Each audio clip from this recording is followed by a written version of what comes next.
Hey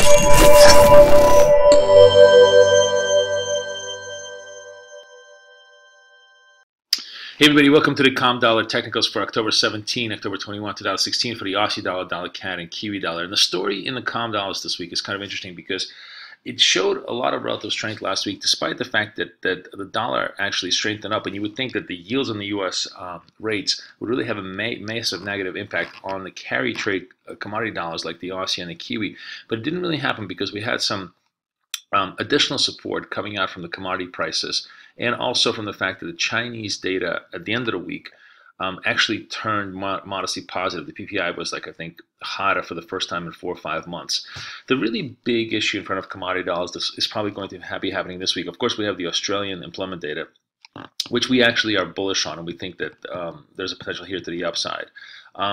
More importantly, will be the Chinese data dump that comes out midweek. That's going to really tell us whether the Chinese economy is quavering in any kind of way, shape, or form, or continues to sort of recover modestly. A modest recovery would still be very, very bullish for the commodity dollars, despite the fact that U.S.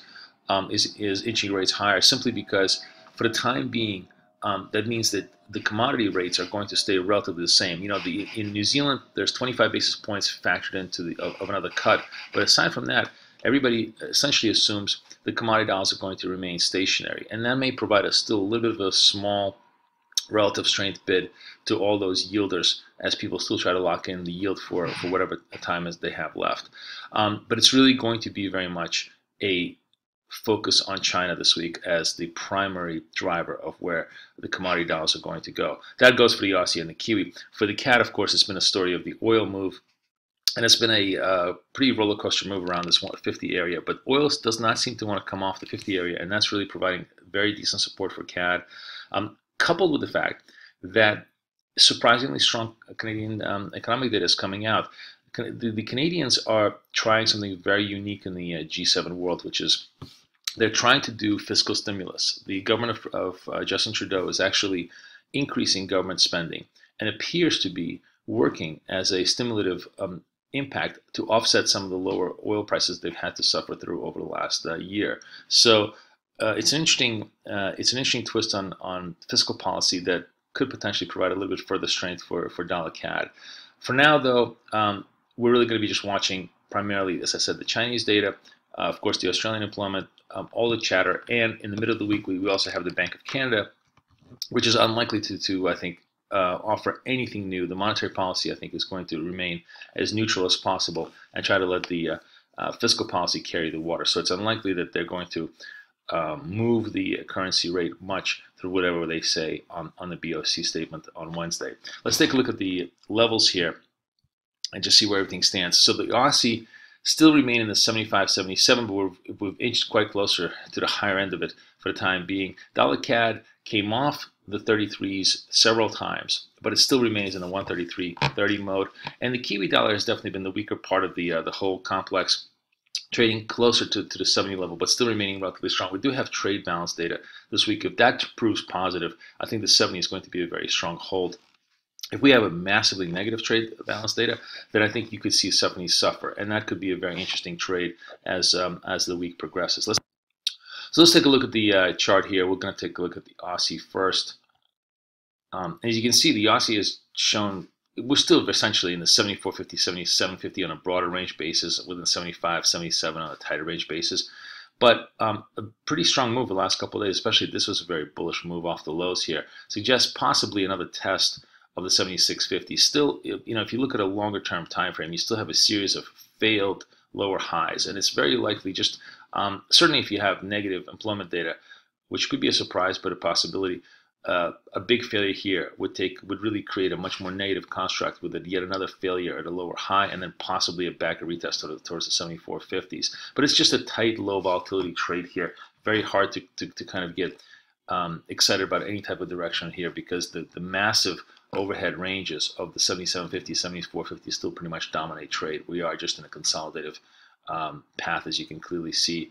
Not much really going on over here. Dollar CAD several times now rejected off the 133s, but finding this whole 130 support level. As I've said to you many times, I still like dollar CAD on a dip trade here. This is probably if we get further commodity strength here, it may require several probes into the lower end of it to establish a relatively decent price. But anywhere, I think at 130, starting at 130 and going all the way out down to like 128.50 will probably be a great accumulation point for dollar CAD for a possible re-rally back up. Still, the 133 remains pretty strong resist, and I think unless oil just kind of gives away and starts moving towards the 45 level, you're not going to see that broken for the time being. So you need to be a little bit more cautious than before about getting super bearish dollar CAD, the super bearish CAD, super bullish dollar CAD. Here's the key point that I want to tell you about. So we have clearly very strong double bottom support at the 70 level here. Trade balance data coming up. Kiwi really just not looking great. It's just it just looks like it's dying out here technically, and trying to buy it here does have some signs of sort of desperation of buying a falling knife. Having said this, though, it is such a strong, decent support here. It is a strong round number support that it's worth a punt. It's really worth a punt to see if you can get a small bounce here back up in the Kiwi dollar, especially if the trade data kind of proves supportive. You could certainly buy it post trade data and see if there could be a small rally back up towards the 72 level on just better sentiment readings. But for now, the trend is certainly down. The only reason why you'd want to counter trend this is because of this very massive support here and just a relatively low risk. You really don't have much of a risk here to see if the bottom actually works. So that's how the week shakes up for the COM dollars. It's basically still range bound for the Aussie. It's a test of true support here for the Kiwi, and for dollar CAD. It's really an oil play. That's one of the very hard things about trading dollar CAD. It's really sort of following the oil path, with the overlay this week of the Bank of Canada statement, which I don't think is going to have much of a massive impact on price. So we'll be watching all of this very carefully, as I said, and there may be more interesting trades on the commodity dollar crosses, which we're going to discuss later, as far as positioning goes, versus the pure commodity dollar trades, which are still very much in a low volatility move.